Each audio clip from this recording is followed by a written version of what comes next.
Well, good afternoon, everyone, and welcome to Nature Folklore Sessions, 20th of June, 2021. Excuse me, I'm kind of just got the thing switched on. So thank you for being. I'll get to.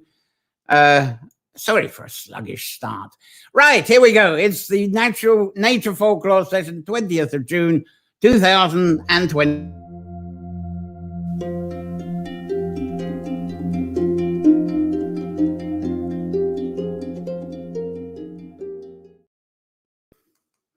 Well, thanks very much for joining me for this weekly time of exploring nature-centered folklore, connecting this with your favorite sanctuary space and expressing inspired visions from your sanctuary through your poetry, writing, art, craft, performance, and problem solving.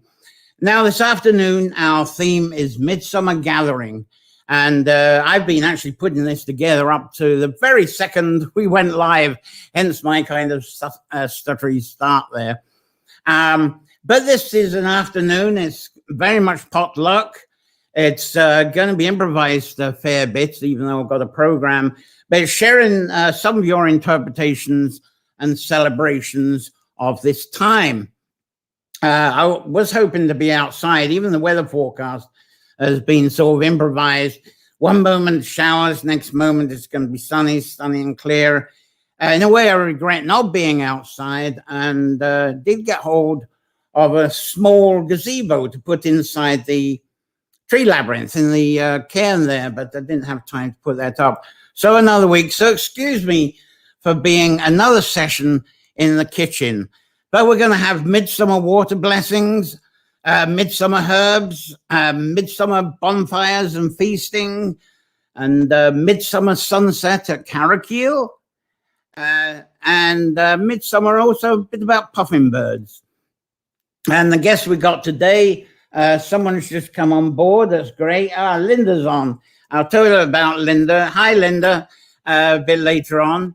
And so Tatina Ramirez, she's got an excerpt of a water chant that many of you will be familiar with. I don't have a picture of Tatina.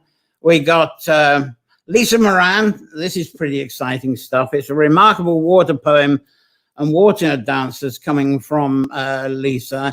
And hopefully she'll be live to introduce this to you. And hopefully, I don't know if she's going to manage to be live or not. It's touch and go. Our lovely herbalist, Gina McGarry of Bridget's Academy of Healing Herbs, Arts. Oh, goodness, all over the place. Anyway, Gina is going to try and pop in for a couple of minutes to introduce something about herbs for midsummer at this time. And there are one or two other guests, depending on how times go. As I say, Linda Rose, which just turned up. And I've quickly put up something of hers in the last 10 minutes. And so let's hope that'll flow. So that's one of the improvised things that's coming on. So let's see who's here. Very kind of you, those who've managed to pop in for this time. Tina's here. Hello to all there indoors. As it's showering over your way, it's sort of threatening. It looks like we might get thunder here. Donna's here. Good morning from New Mexico. And Brittany Bauer, good morning. Happy Midsummer from Winnipeg. Thank you for joining. That's fabulous. So, now these nature folklore sessions, I'll go through the, in fact, you of you that are here are subscribers anyway, but I do bring this up because I pretty much depend on it now. And the Labyrinth Gardens and the Nature Folklore Sessions here, they're brought to you through our funds from our Patreon subscribers. And so thank you for your continued support, because I wouldn't be able to pay for the subscriptions and be here hosting this afternoon. So thank you again. Let's see who else. There's one or two other people who've come along. And we got Sherry here, which is lovely. Thank you for being with us. Maine. And we have Andrea Rose McDowell. Thanks for being here. Lovely. So let's get on with the show now. Now, I'm going to start with a story that I made a mess of last year at the Midsummer Gathering, as I was actually not feeling very well when I did this one last year. And I think it's unfortunately my worst sessions broadcast that I done. Excuse me while I take a bit of a sip for this. But I am, thank goodness, feeling much better for doing this year. So I'm going to have another go. And sorry for those of you who've heard this, but perhaps you'll get a better version. And I think it opens up this whole midsummer thing very well. And some of you might be familiar, and see if I can get to my pictures here about this, because on Wednesday, it's 23rd of June. And on the 23rd of June, it's St. John's Eve in Ireland and also in many places. That's a Jack B. Yeats painting, by the way, that he's done of St. John's Eve. And but as I say, it's celebrated in various places around the world. And the Eve of St. John the Baptist is told of being born 6 months before Jesus Christ. Just as Christmas Eve is 3 or 4 days after winter solstice, St. John's Eve is usually 2 or 3 days after the summer solstice. Now, this story, strangely, it comes from Ethiopia. Well, I actually heard this from an Ethiopian man, but as you will hear, it's more positioned for Scotland, maybe more for North countries. But I think if it's, oh, I have another drink. I'm sorry about this. But I think this is much well suited for Ireland, especially, well, you'll understand when I tell the story. And now it starts by telling of St. John while he was living in another realm before actually being born on earth, which is quite remarkable that he was a saint in this other place that he was at.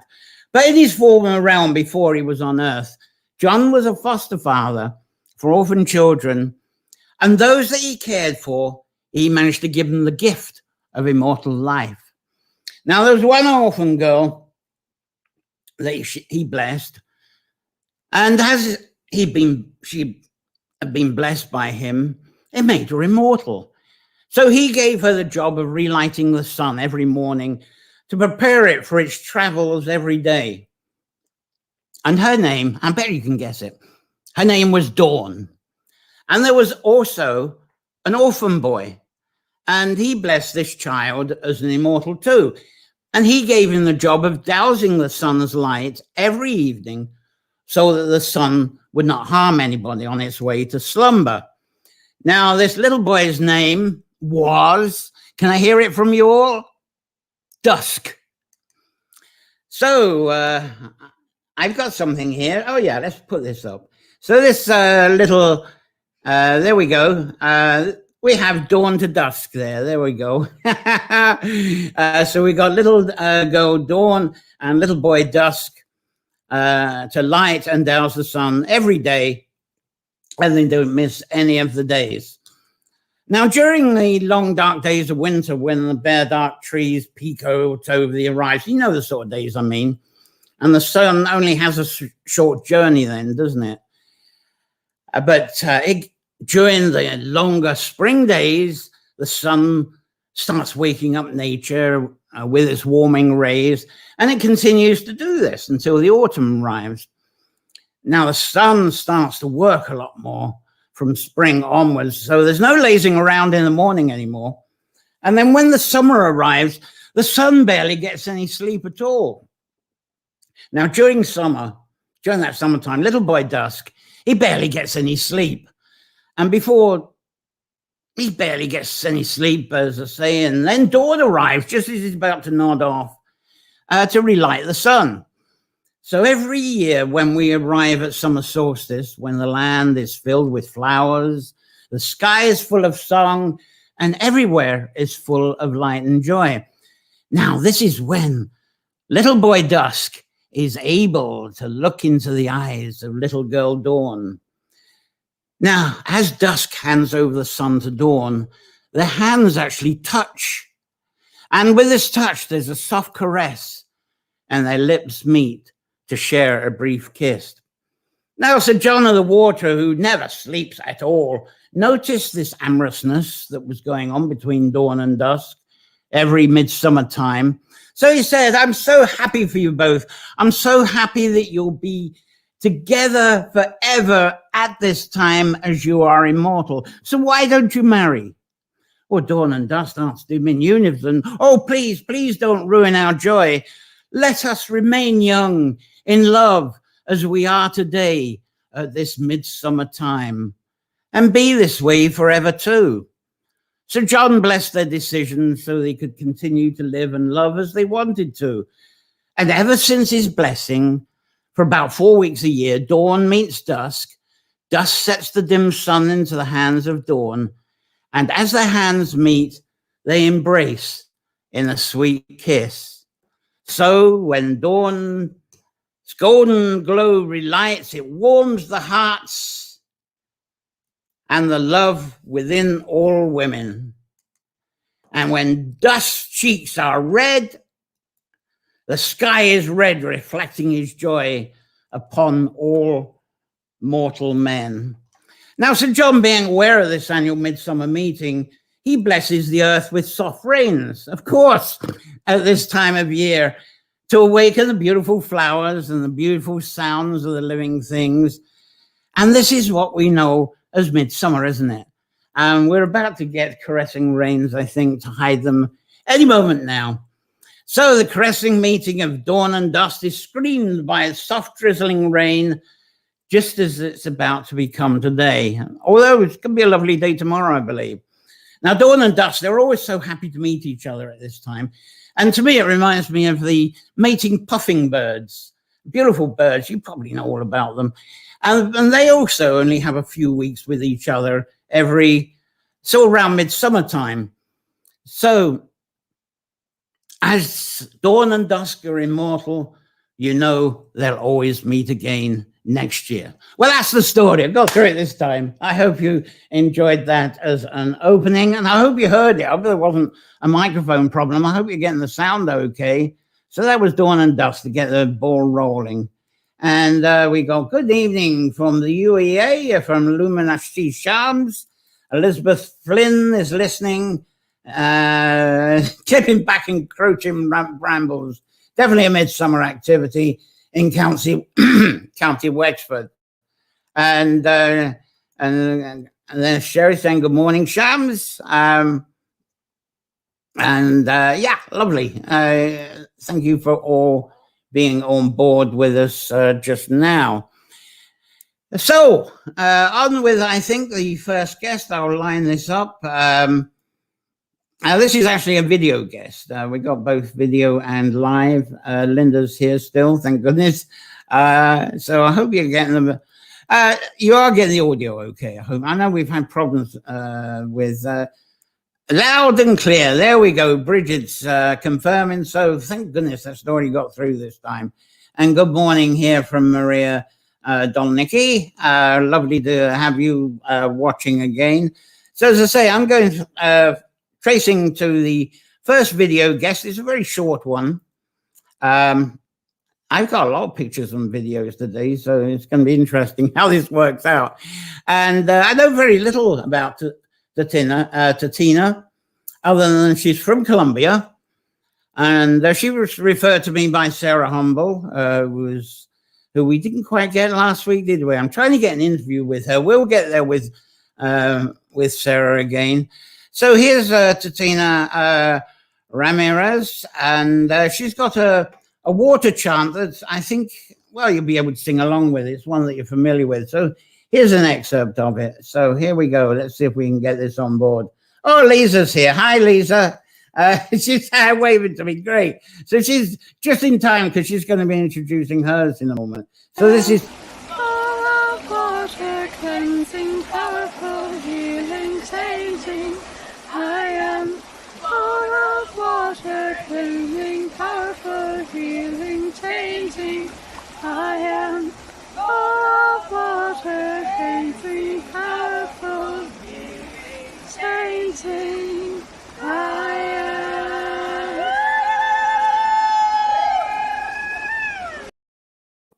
am. Okay, as I say, that was very brief. And coming to you there from Colombia. And I wonder if you were trying to sing along that bit. So, we've had rounds on the afternoon sessions, the nature folklore sessions before. So as I say, Tina's here. She's here with a wonderful poem and an underwater dance, which is absolutely incredible. Let's get something that I'm playing the wrong thing. I'm getting ahead of myself here. What I wanted to show, as I say, I've got such a lot of content to waddle through here. This is what I was trying to say. This is sort of an excerpt, Underwater Dance.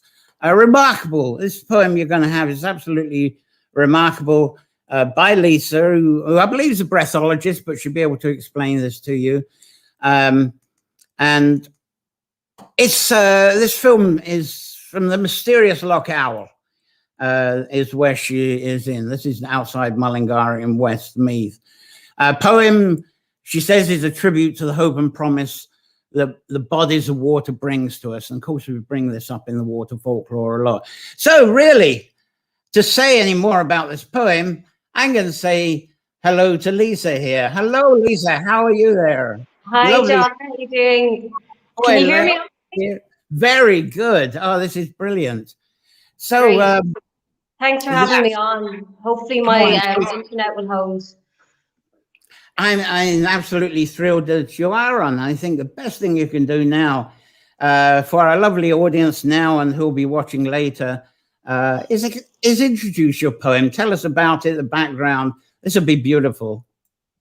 Yeah, no, it's so I wrote the poem. Well, I suppose a bit of background about me. I write poetry. I've been writing poetry since I was a kid. Started free diving almost 10 years ago, and during the first lockdown, I know we don't want to be talking too much about last year, but I found myself back at home and minding my mum, who's quite ill, and I rediscovered all my childhood haunts, and one of them was Loch Ennel and Lilliput. And I used to visit there because it was close to where I lived, and I got inspired by the pier that I used to actually swim off when I was a kid. And I just kind of, it came to me that you know, that we, especially in the last year, we've seen a lot of people connect with water, be it water bodies, be it oceans, lakes, rivers. And when I was there, it came to me that, you know, the pier is a place, you know, like a jetty or a harbour where there's a promise of a journey and a hope. So I think a lot of people have used maybe a pier or accesses to water, and the water has acted, well, for me anyway, during the last year has been a place of hope and healing. So the poem is really about accessing water and being within water, being held by water. So I was I wrote the poem in April during the first lockdown, and then I finished it in August, and I contacted George Carbis. He's an amazing underwater filmmaker and photographer based in Lahinch in County Clare, and I knew him through kind of free diving circles as well. So there's quite a few people who do free dive actually in Ireland, and I suppose my passion around free diving. So sorry, I probably haven't said what free diving is, but you hold your breath, obviously. You go underwater, and you can see that in the short poetry film that I'm holding my breath and dancing underwater. So George, both of us were free diving in Loch Owl last August.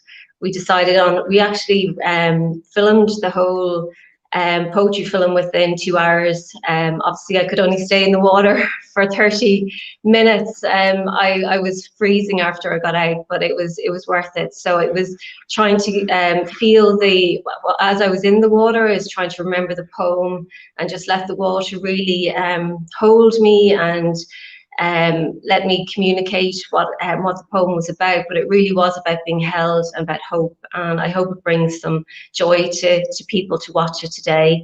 And I'm also working on more projects similar to this one as well.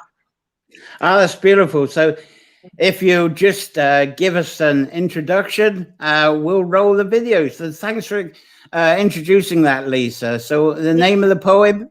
Oh, that wasn't the picture I was going to bring, but there we go. It's appear as a promise, but just to say that you can watch it on Vimeo, or I've posted on Manal Nanishka, which is a Facebook page set up by Sarah Humble.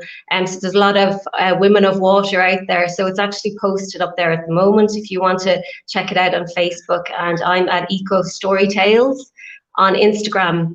You might see other photos there of my water adventures. So hopefully you'll enjoy it. And I would say to anyone just to try and spend time by water. It is really healing, and I'm sure a lot of people have had a hard year, and it really helped me through as well. So thanks for having me. Thank you very much. And so here we have it, appear as a promise, an absolute delight.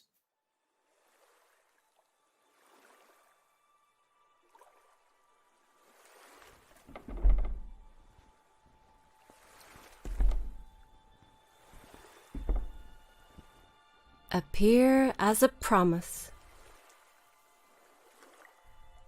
Appear as a promise traversing a lake, a place to contemplate at the edge of life's watery precipice. Appear is a beacon perched on a watery unknown, a reminder of freedom. We are all beautifully entwined, yet spellbounded on our own.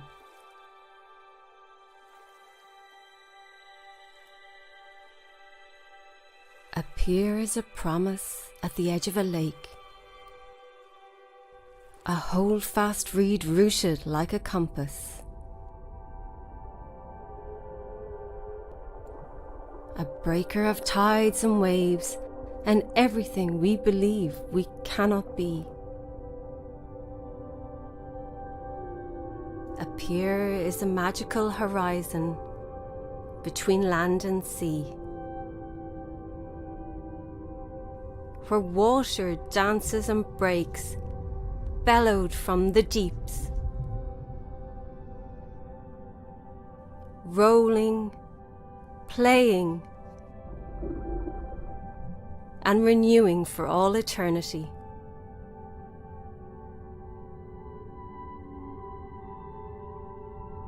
Appear as a sanctuary, a watcher and keeper of a sacred holding space.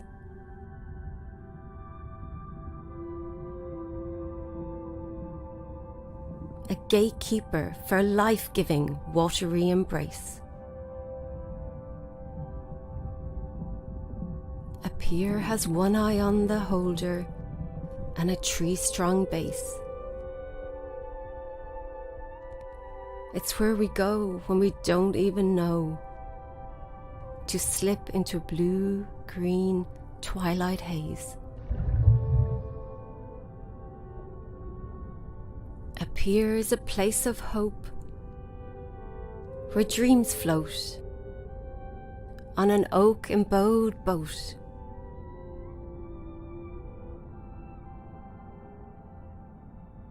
Appear is a wise place, where a knowing is comfortable with the unknown,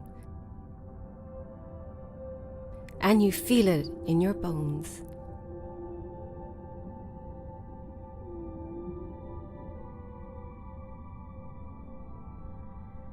A place of promise, where you can acquiesce and sense a new day.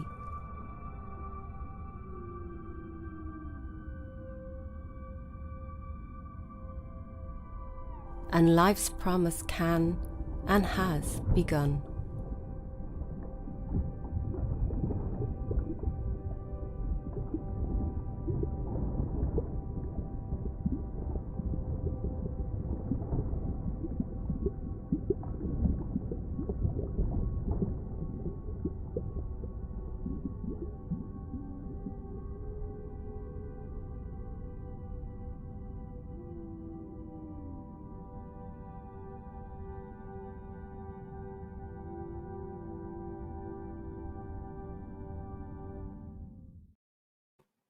Wow, isn't that spectacular? I'm looking forward to your comments on that one. So thanks very much, Lisa. It's pretty spectacular. Let's see how your response is. You probably got to take a minute to actually think about this. Donna's sort of in love, and Gary's here, definitely, of the ancient wells of Ireland. He enjoyed this, and thank you, Lee. I'm watching from the Madeira Island in Portugal. Wonderful. And we have Sharon McNichol. Good morning to you. Yes, your comments, any questions? Lisa's still here. And I suppose, let's say, we've got a few water things just now because we had the Women of Water last week, and it was a long show. There was a lot of stuff I hadn't shown. And I do feel that the water with the St. John, and I'll be talking, some say St. Joan. I'm going to be talking a bit about that when I talk about St. John's Wort, or someone will talk about St. John's Wort. Anyway, about that, the water connection for this time, not just fire as well, is such a blessing. Because after all, we're moving from astrologically moving from Gemini into Cancer anyway. So the water in the womb, very... Anyway, I'm just fumbling around because I'm always awed by Lisa's poem, by the video there, and I look forward to the continuation. So once again, thank you so much for that, Lisa. It's so beautiful. Thank you. There we go. Sorry, I cut her off there. Then Adrian Foley enjoyed that, and Tina saying how much it soothes the senses, beautiful. Bridget, I knew you'd like that. Very soothing and calming, isn't it? And Sherry, oh yes, amazing. Thank you so much. Sharon saying how mesmerizing it is. And Lumen, of course, beautiful poem and image. Leah G, amazing. And I don't think it's going to be the last we'll hear of that. But anyway, I got to move on. Because there is a lot, and Linda here, I want to fit in at some point. It's a last minute one, but it's going to be lovely with Linda. I'm glad she's here. I haven't seen her for a while. But to move along here, we're really going into some midsummer stuff, and I'm searching frantically for an opening picture for this. Is Carrickeel. It's a very popular activity here. Near where I live, people congregating at the ancient Carrickeel cairns. And of course, they're hoping to watch the sunset up at Carrickeel cairns G and F. And I took that photo actually within G. And tomorrow, it looks as if it's going to be absolutely perfect clear sky. I hope that forecast holds for the people that are doing that. And Cairn G, if you've forgotten what it looks like, it's the most popular of the two out of G and K, but it does get crazy there. The observed sunset, I feel, should be the one nearest the ancient and much more accurate sidereal time, and that could be any time between the 19th and 23rd of June. But most people, they stick to the modern Gregorian time. Actually, Gregorian time rates midsummer as July the 2nd. But for Carrickeel, people tend to march up at 21st of June every year, no matter what the sidereal times say. And this is for, hopefully, to see the sun lighting up the cairns. But you can go up and see this phenomenon. It also lights up a Blackstone, which you'll see in a moment. But you can see this any sunny evening between 16th of June and about 26th of June. So it's not strictly the 21st. If you actually go up there the other days, you might actually get in because it gets absolutely crazy there. Especially tomorrow, I suppose, or people are locked up now that are going up into Carrickeel. They're going to absolutely love it. But it gets crazy because what happens is tour guides take up their groups. And of course, each tour guide thinks they have a better right to be there than the other tour guides. And it's quite hilarious because they're arguing. The tour guides tend to argue with each other whose group's going to get into the camp for the sunrise or sunset, I should say. And as they're saying, usually one of the groups is another sort of leader who sort of sneaks everyone into the cairn. So they're in while these leaders are arguing about it. So what happens is the other group, they stand in front of the cairn and they block the sun actually coming in. So it's a little bit of a war, unfortunately, because there's no sort of organization, little bit in, little bit out. It's kind of a fight who can get into it. So although it's the most beautiful and gorgeous, probably going to be the best solstice sunset for at least 20 years tomorrow. Oh boy, I'd say if you can find another day, do go. Anyway, I've created a video slideshow of a video of Carrickhill sunset that I took from photos from 10 years ago. And it happened that actually it was a cloudy 21st of June evening. And the sun opened up just at the last minute, because as I was going up, people were coming down saying, oh, no, it's not going to happen. It was actually drizzling when I was going up, and people saying, no, it's not going to happen. So the lucky thing was there wasn't that many people up there. And so nobody to block the front of it. And so I got these photos, absolutely beautiful. So without further ado, this is what, from the photos, it's a showcase of a sunsetting solstice midsummer Carrickhill.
So that's a little bit of Carrickhill for you. I hope you enjoyed that dramatic presentation that I quickly put together there for you for today.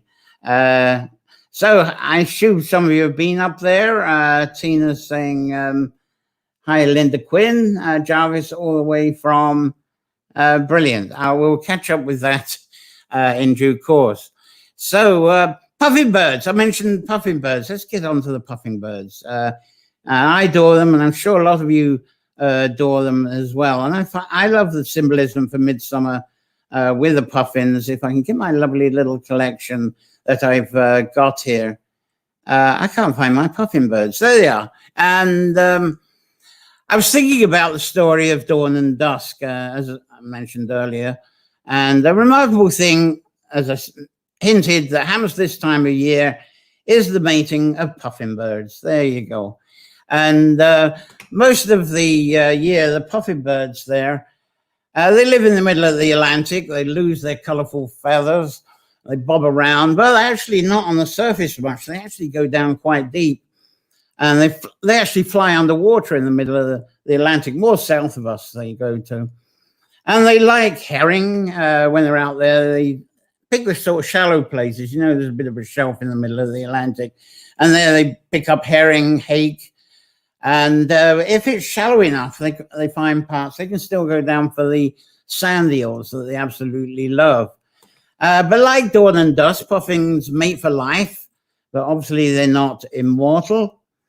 And the male and the females always return to the same breeding place every late spring and the summer to meet up again. And it's said that they actually form a memory map. They can actually smell their way back to their mating point and the burrow the same time, same place each year. So when they first mated, the two of them, as I hinted there, they build a burrow. There's a puffin burrow. That's on stroma.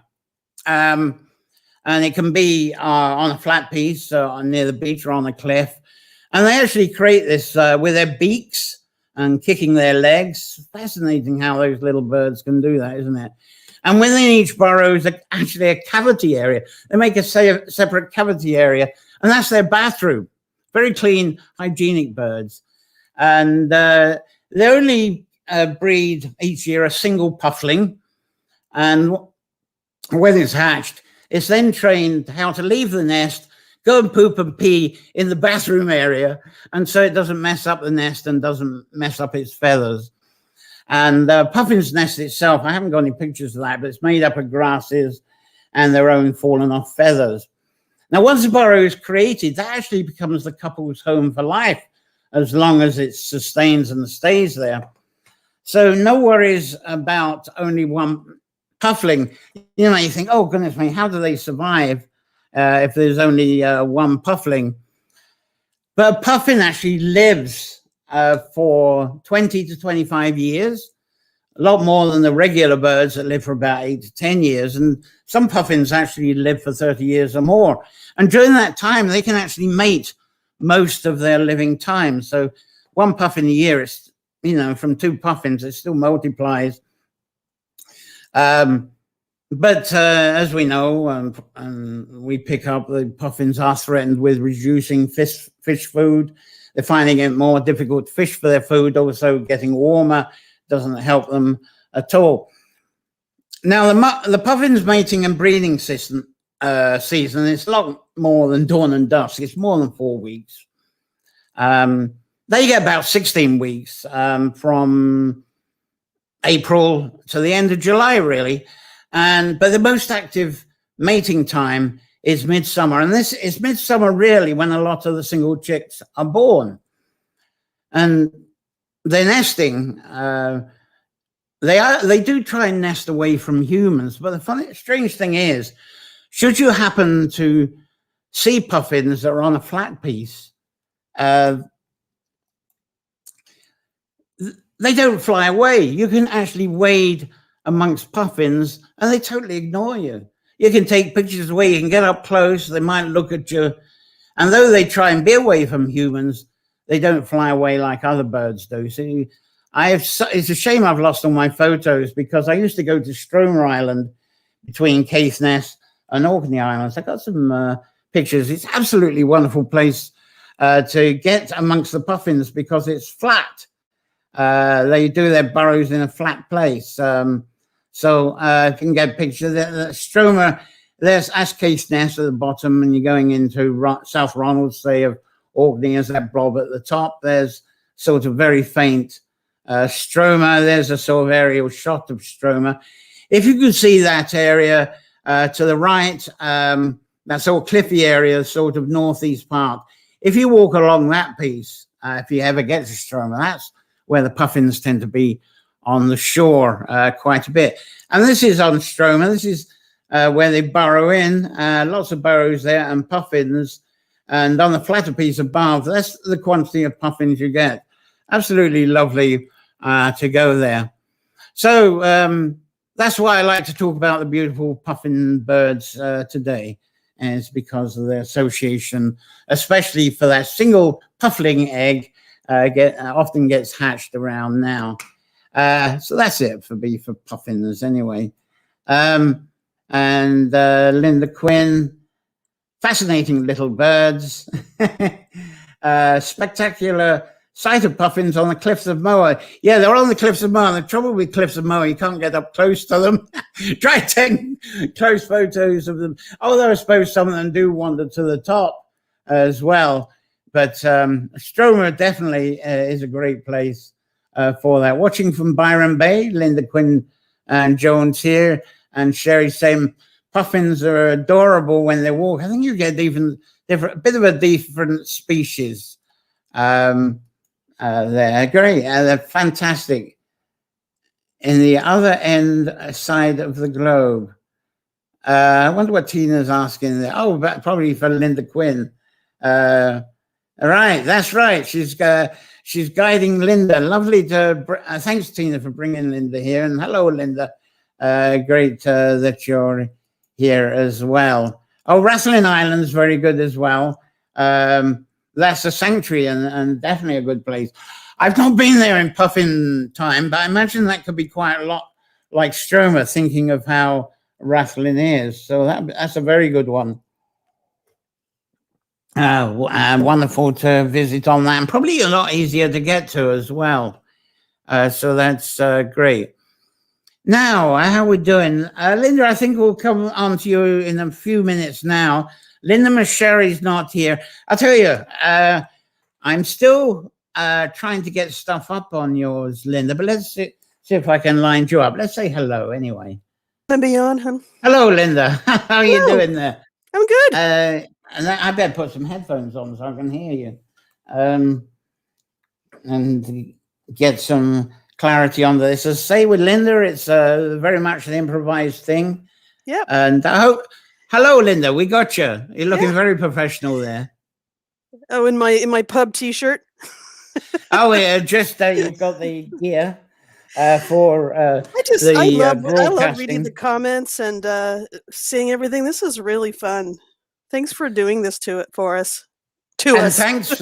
Thanks for the last minute. Now I'm going to do something I haven't done before on the thing. I had to bring another device in for see if I can do this.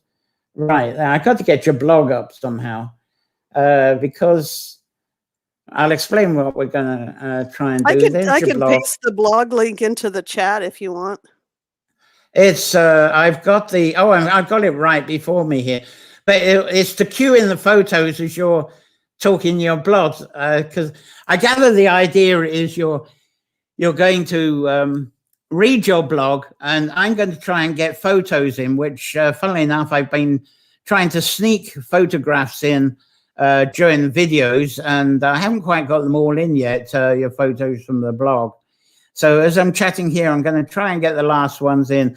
So how have you been keeping anyway? I say tempted to say stuck in Galway, but that's a lovely place. No, we're in Donegal. We love Donegal. No, Galway, Donegal. Yes, of course, you've always been most of the time in Donegal. Where am I going?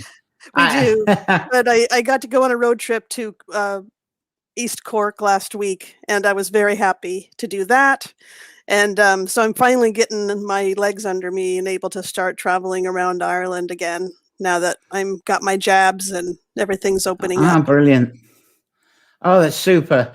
I've got one more photo to get up, and I've got you all lined up. So let me introduce the blog then. Maybe I should talk about what I'm going to read. Is that okay? And then you can go into it, and I'm all set with the photos. So I wrote a couple of years ago, this first year that we were in Donegal for solstice, my wife and I had a better experience than the year before. The first year we were in Ireland, it was rather melancholy summer solstice, and I wrote about that. And but in 2018, We went around the Inishowen Peninsula, just sort of to the northeast of where we are, and there was a stone circle and a dolmen, and then Star Wars. So that's what I'm going to read about.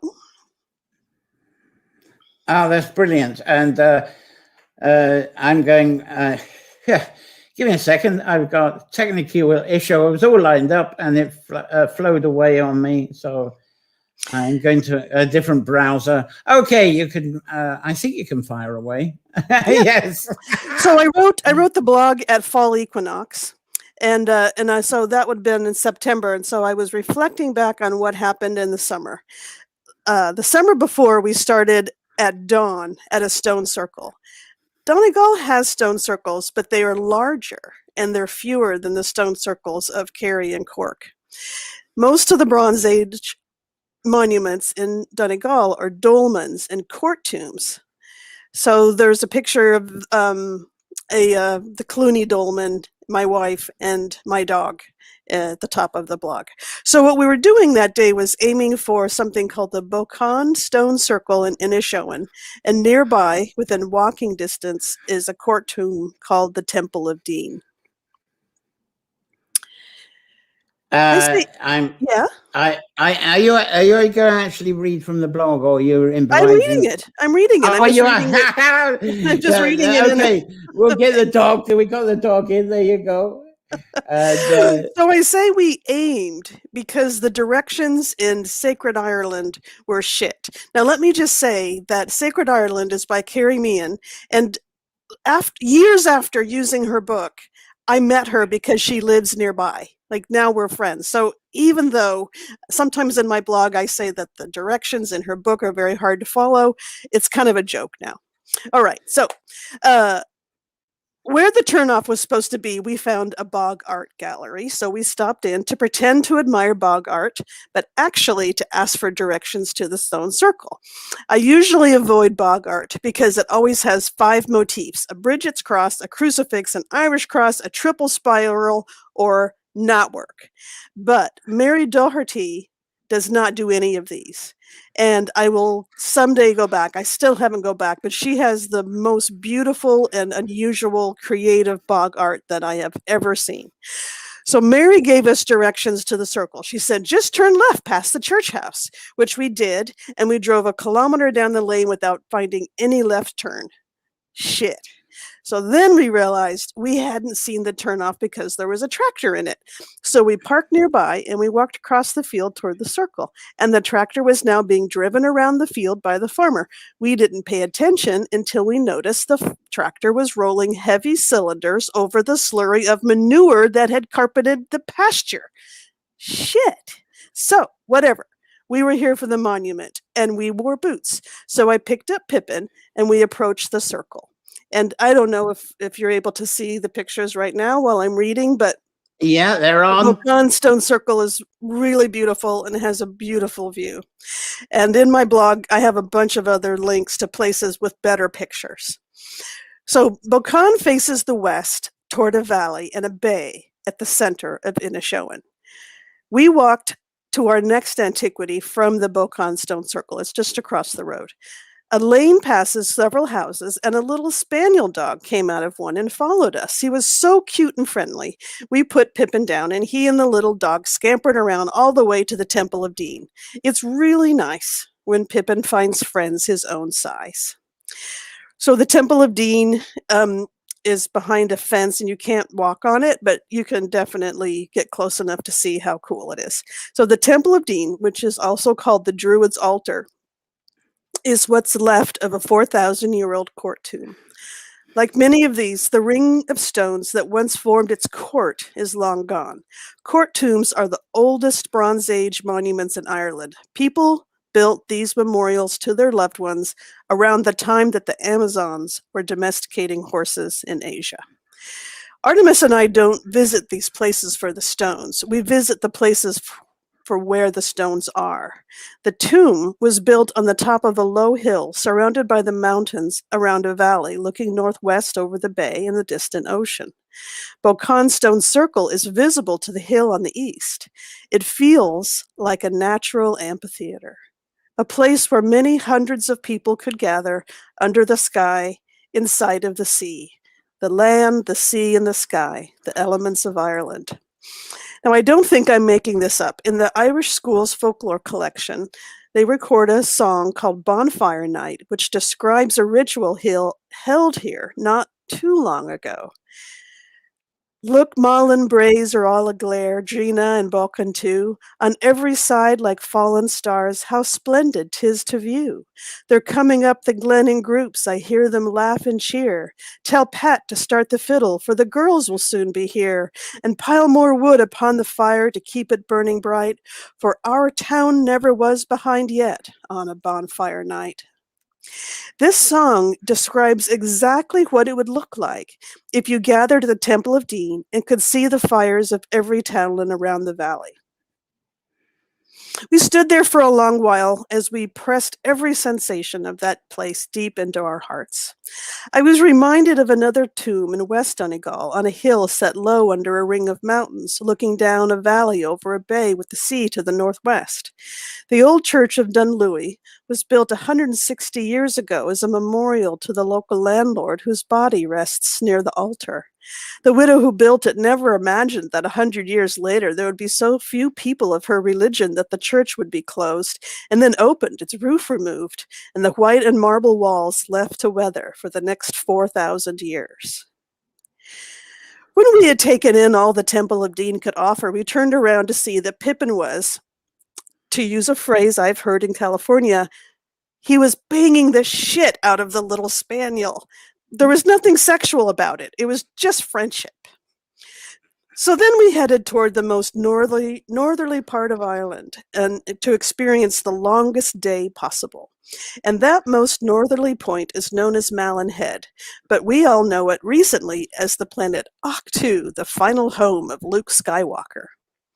The road to Malin Head carried our little car along the coastline, something like Pescadero, but closer to the water, and the road is about as wide as my outstretched arms. After a few kilometers of sheep and cows, we saw a sign for the Curiosity Shop, and like everyone would, we stopped. Artemis found a mug for me, which turned out to be perfect for hot port. We also met Peter, the Curiosity Shop owner. Peter pointed out his door and said, Ray ran across the rocks right there, and while Ray ran across the rocks, Daisy herself was inside buying presents with her dad. She traveled all that way to Malin Head and wasn't allowed to perform her own stunts. Peter and I shook our heads. Shooting the movie closed the road to his business for 2 months. After the film came out, he said he saw it twice in one day at the screenings arranged for everyone inconvenienced. I asked how he liked the film, and he said it was great to be invited to it. Just as we left, he reminded me that the tourist motto for Donegal is, "Up here we're different." The movie may bring more tourists who want to visit the shooting locations, but I hope they stay long enough to come to understand what that motto means. I'm going to skip a little bit about these videos because I'm not going to play them. We ended the day at one of my favorite beaches, one without sand. Instead, there are tiny stones at the low tide mark and cantaloupe-sized boulders at high tide. Beside the little rocks, I like this very large one shown below because of the perfect grassy meadow on top of it. You can look out to the north and the open sea, or back to the south to the beach and the chapel ruin and the wee house of Malin. Under the meadow is something that is probably more than what history records. So there's this big rock with a meadow growing on top of it, and inside of the rock is something that is, they say there's a well in there. At Malin Head, there is a well called the Malin Well, and in which there is a cure. And this well is in the tide and always has fresh water. Here there is a wee house in the rocks called the Wee House of Malin. There is also the remains of a chapel and convenient to the well stands a large rock known as the wishing chair. A chair is cut out of the rock and an opening on each side of the rock. And in penal days, a saint was killed on this rock and his blood was spilt on the rock, which can plainly be seen to this day. Whatever you wish for in this chair will be granted. That's from the folklore collection. So, of course, I sat on the chair and I made a wish. And it was probably, may I be able to stay in Ireland as long as I want to, and I'm still here. We went home to Dunfanaghy with the sun still high in the sky on a day that never seemed to end. I took one of the last photos of the blog at 11 p.m. I've never been able to see sunshine so late at night before in my life. So ended summer solstice in Ireland. No melancholy. And today, when I write this, it's autumn equinox and the trees are turning. Mushrooms are bursting everywhere, and I look forward to winter. Ah, that was fantastic. I think I got the photos pretty much in line as you read that. That was a lovely story. Thanks, John. So thank you for doing that. As I say, that's a new thing for these nature folklore sessions. Someone reading a blog and I'm trying to tune in with the photos. I enjoyed doing that. So I think that was a lovely addition and an experiment that went very well, I think. Well, good. Thanks for letting me read it. And someone via the YouTube, as a resident of Donegal, I'm finding the megalithic venture fantastic. And certainly as Linda obviously is as well. There we go. Short boat journey from Ballycastle. Boy, yes, okay, beautiful place.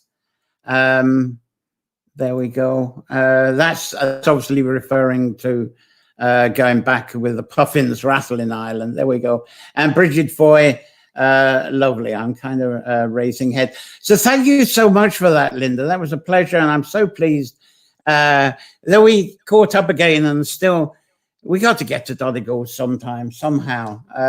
Yes, to see the pair of you. So thank you so much for that. That was lovely. And keep well, keep traveling, and keep blogging, because it's lovely to read what you write. Thank you. Thanks, John. Thanks. I must apologize that with people that we've had that I'm not putting up websites. I will do this in the comments afterwards. As I say, I was putting this show together right up to the very last second of when I went on the air with this. And as you saw, I was sneaking in more photos of Linda's blog so that we could do that just now, which it was a delight to do.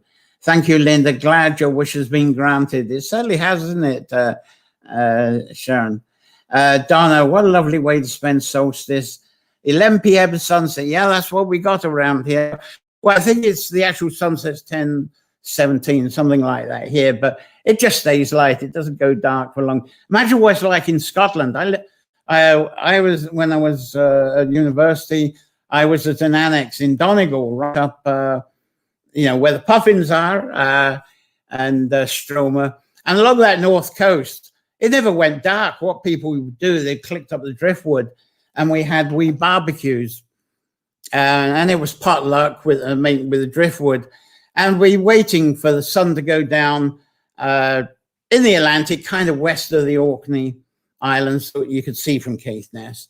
And it was so funny. We'd be there with a barbecue, watching the sun go down, and then about an hour or so later, watching it come back up a little bit further to the east. But of course, very different to Christmas Day, when you just got a little smear of light over the horizon. And people, obviously, in Norway, Greenland, Alaska even, they don't see anything. So it's I love the seasonal changes. Anyway, I'm going to run into time. I hope you don't mind. I'm not going to get through everything today. I'm going to some of it's going to be good for another day, which is great. So thanks for that. Hopefully, what I was waiting for. Gina McSharry said she was going to try and get away and be on with us, but she obviously hasn't made it. So if you don't mind, I think Midsummer herbs are very important. So I'm going to try and cover something. There was a bit of text that Gina posted, and I'm going to try and find it. as I say, I didn't have time to line this up, so excuse me while I try and get to this. It's going to take me a second or two to get to it. Let's get, I've got to go through files and stuff, which I should have done through a video as well. So apologies if this takes a few more seconds. But I think it's a lovely introduction into what I'm going to be saying, because we've got Sensing Herbs coming up later on, and I think this counts for that as well. So I'm going to see if I can capture this piece of text, and I'll explain who it's by in a moment if I can find the text. Oh, it's not so easy to find. Let's see, because this. I've got it now. There we go. No, it looks as if I'm not going to find it. It's vanished on me. That's a great shame. Yeah. Oh, maybe it is here. Sorry.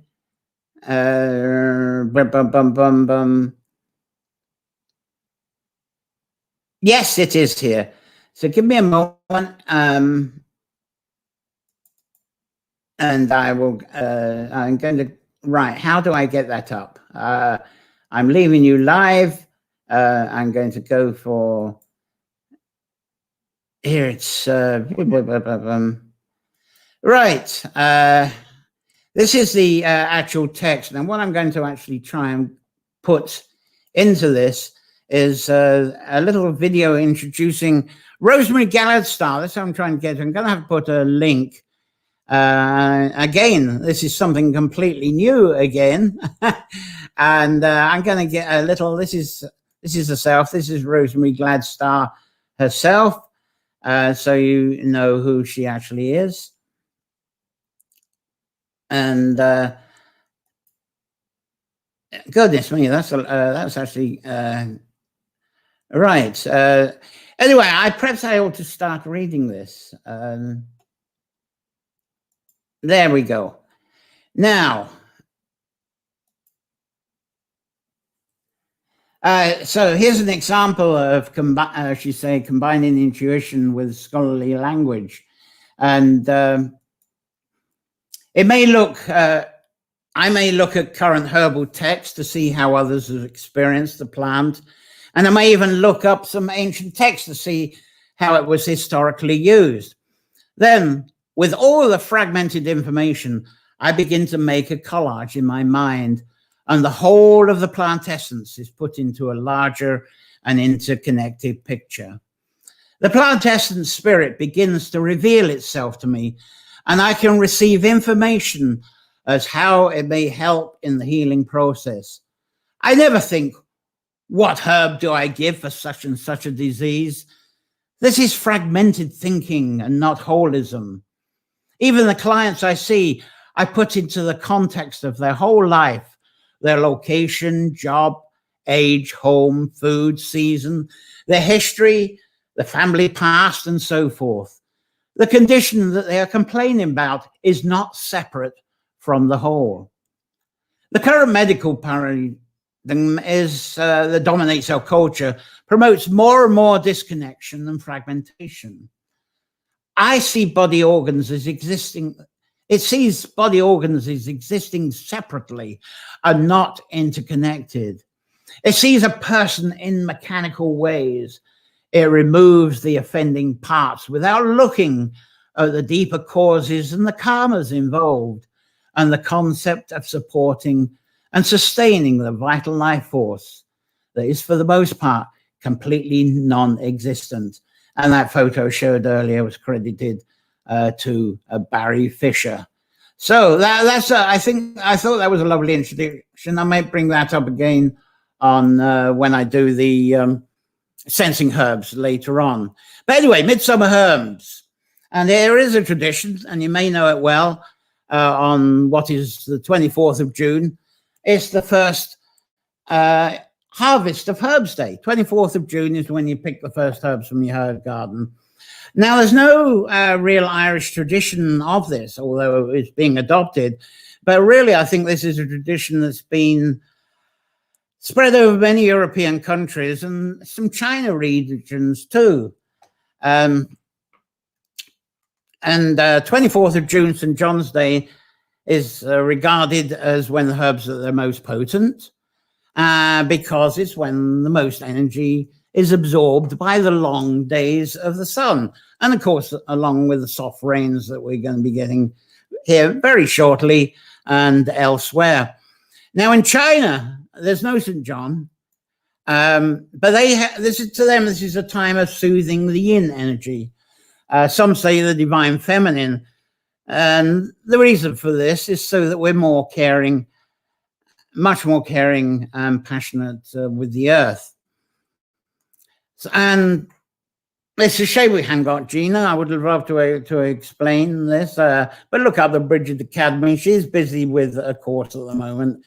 Anyway, so the herbal focus at this time really is on herbs that soothe us, calm us, and dissolve away anxiety. And of course, this is a time when we get to the beach, if we can, for the soothing sea air, or being in the woods, which are very abundant, and all those smells right now. And St. John's wort is definitely the time of this year.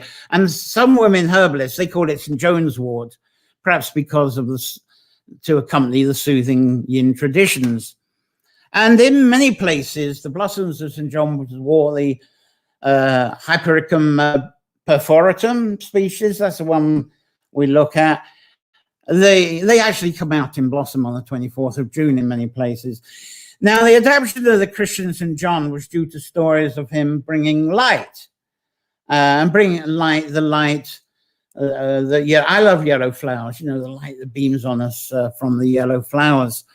So being yin, St. John's wort, it has a cooling effect when we actually consume it, when herbalists use it. Of course, we have to be a little careful with it. But St. John's wort's great for soothing any heated emotions that we have. And it also enhances clarity. It helps reduce our frustration and tension.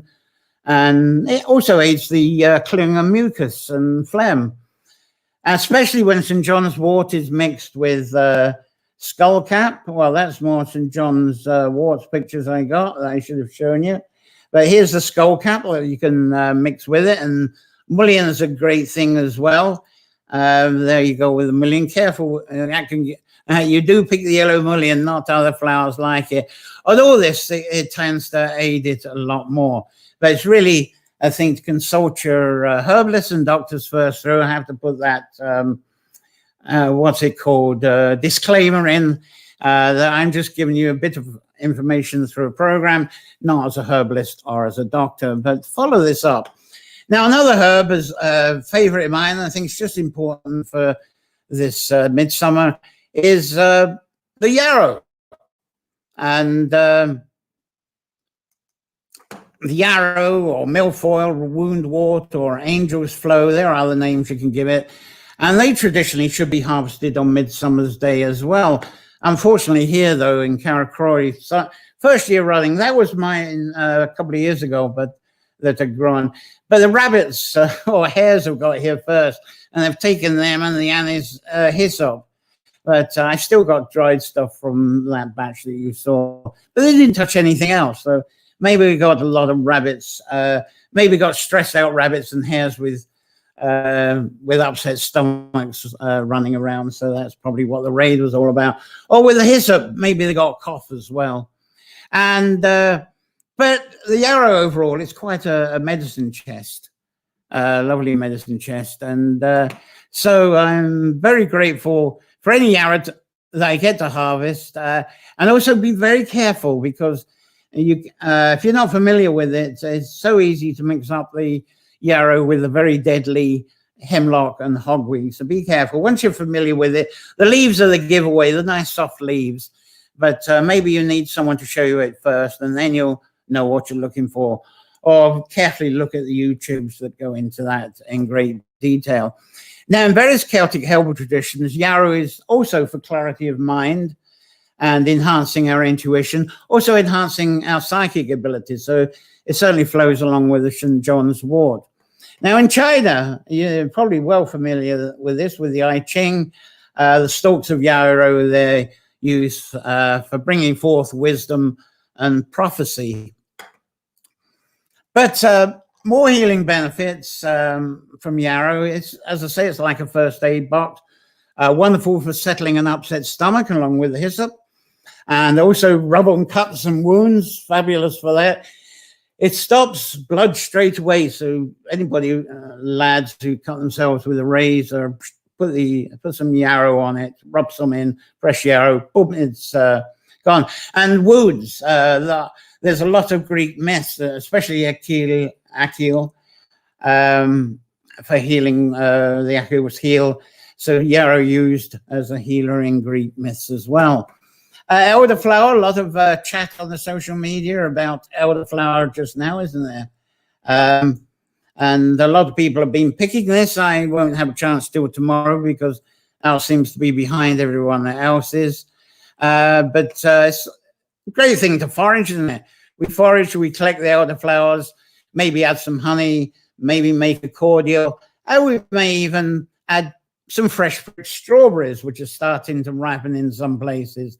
And so there we have the elderflower and strawberry cordial there.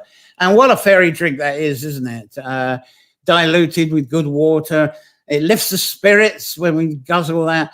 And I suppose the honey with it will lift the spirits anyway.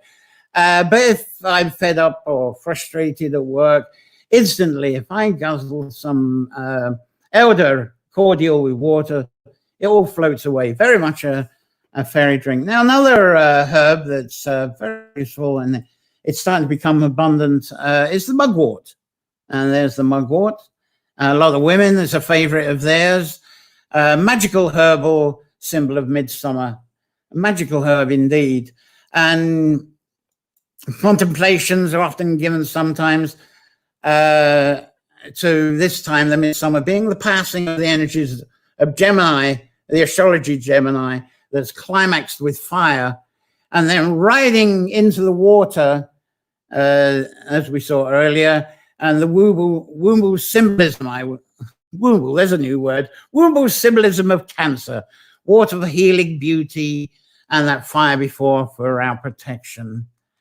Now, Cancer's ruler in the sky, of course, is the moon, and some people call the mugwort as moon herb. So it's very much symbolized as the moon herb. And like yarrow, mugwort is open to it helps our visions, our divination. That's why it's called a magic herb. And it can help us remove pains, especially for women.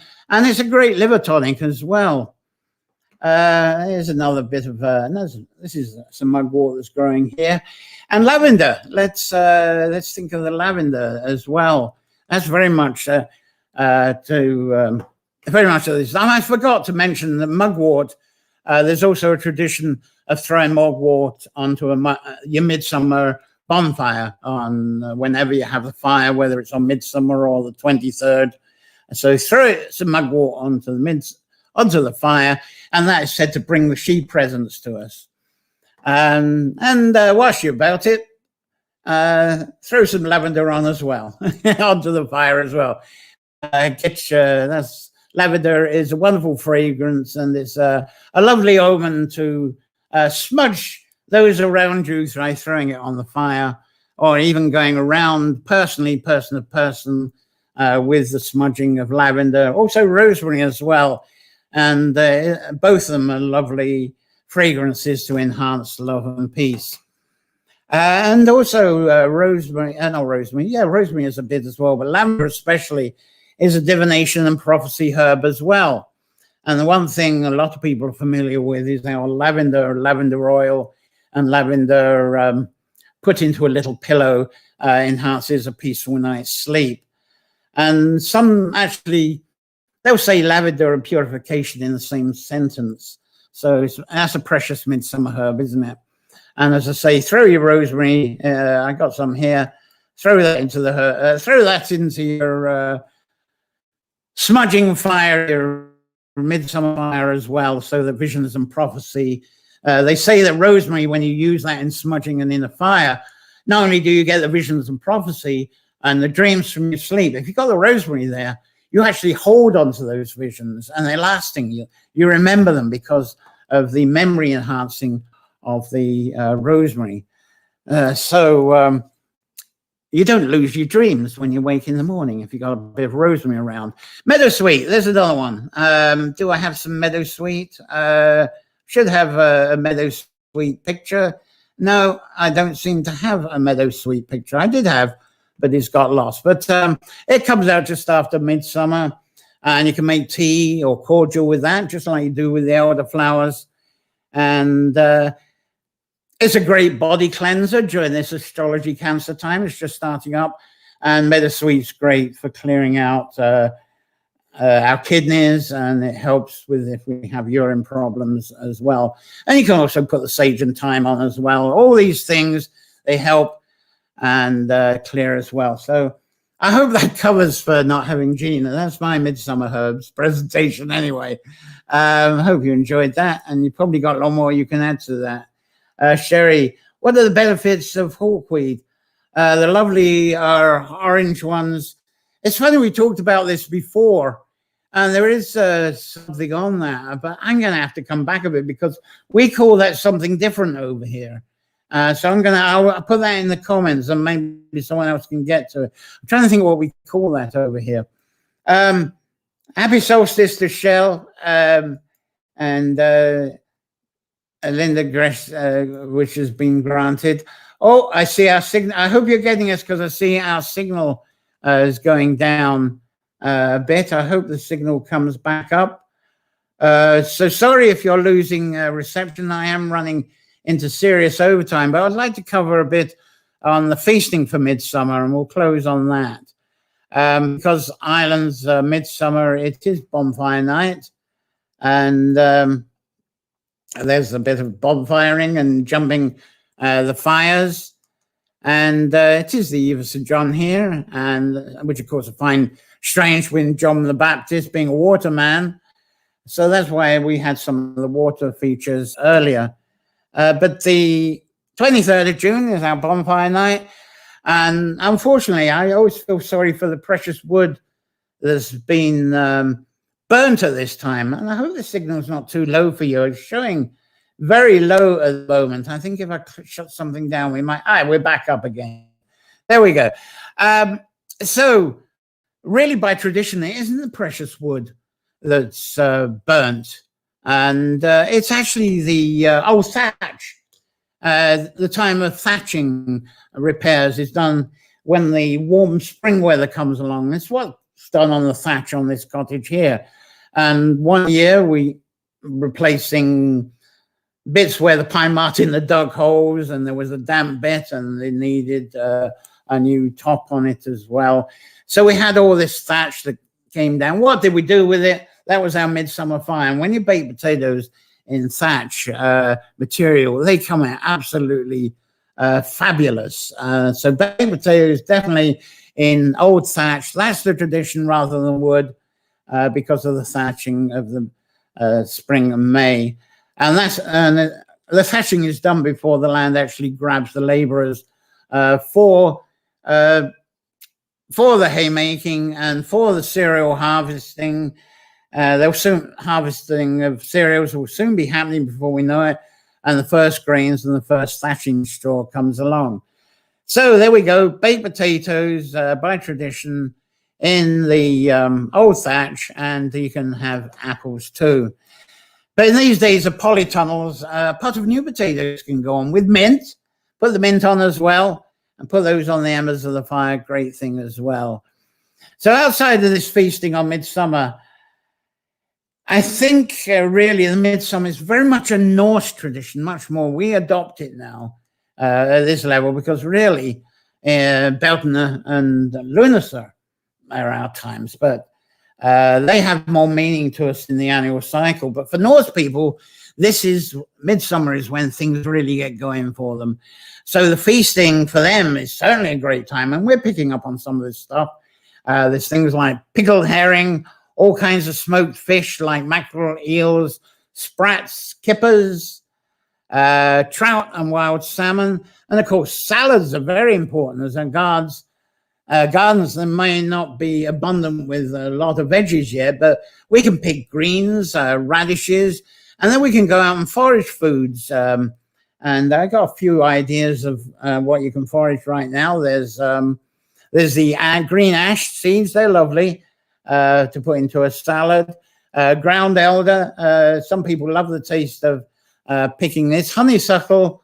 You can certainly eat those in a salad. Very tasty, sweet.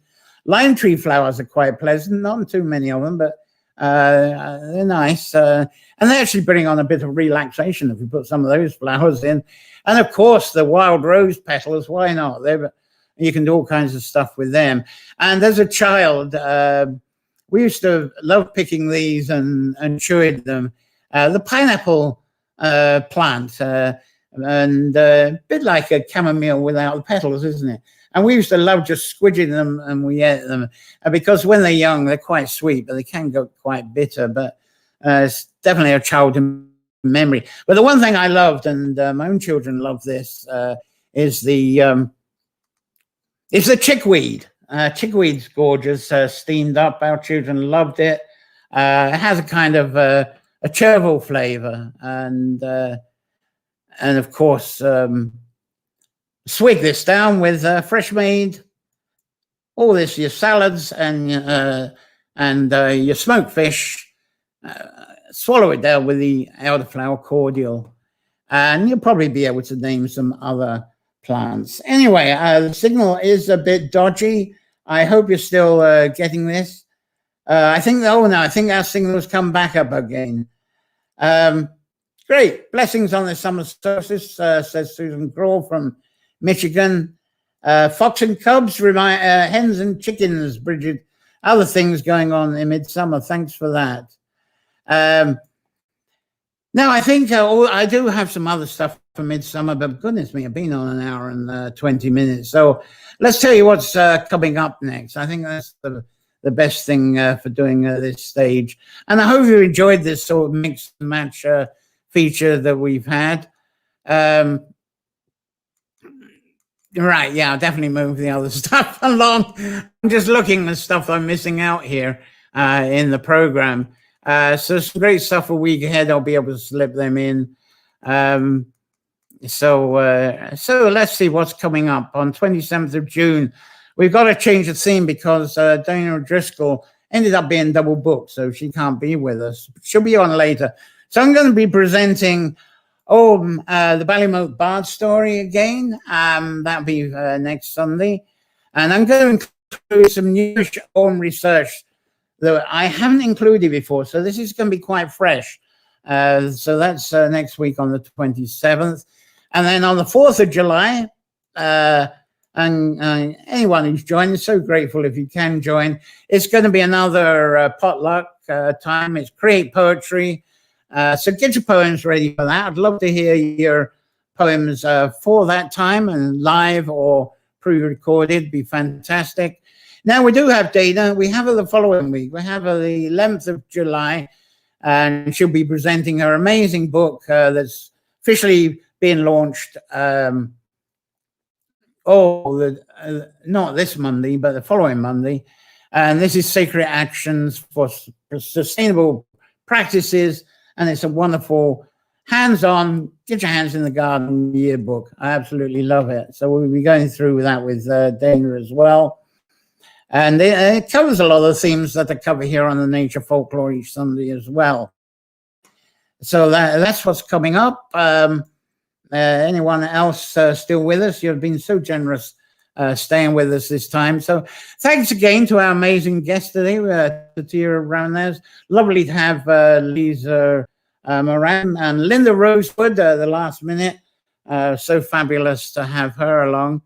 And if you're watching this after the broadcast this evening, as a lot of people are doing now, or the next day, keep your comments going, and I'll always keep checking back and answer you when I can. And so subscribe below and the bells on the YouTube and Facebook. That reminds you of the details of the next of the Nature Folklore sessions coming up. So it leaves me to wish you have a wonderful week, a wonderful solstice time, full of lots of inspirations, enchantment, especially all that wisdom from taking those midsummer herbs. There's one or two more comments popping up. Lovely session today. Glad you enjoyed that session, and thank you all to be along. Thank you for all being along for this. Susan Kroll from Michigan. So thank you all. And to get back to what I was saying, you've been great having the patience to hang on this long. So until next Sunday, God bless to all, and goddess bless, of course, and midsummer blessings. So until next Sunday, play well, and that's it from me. Thank you. Bye.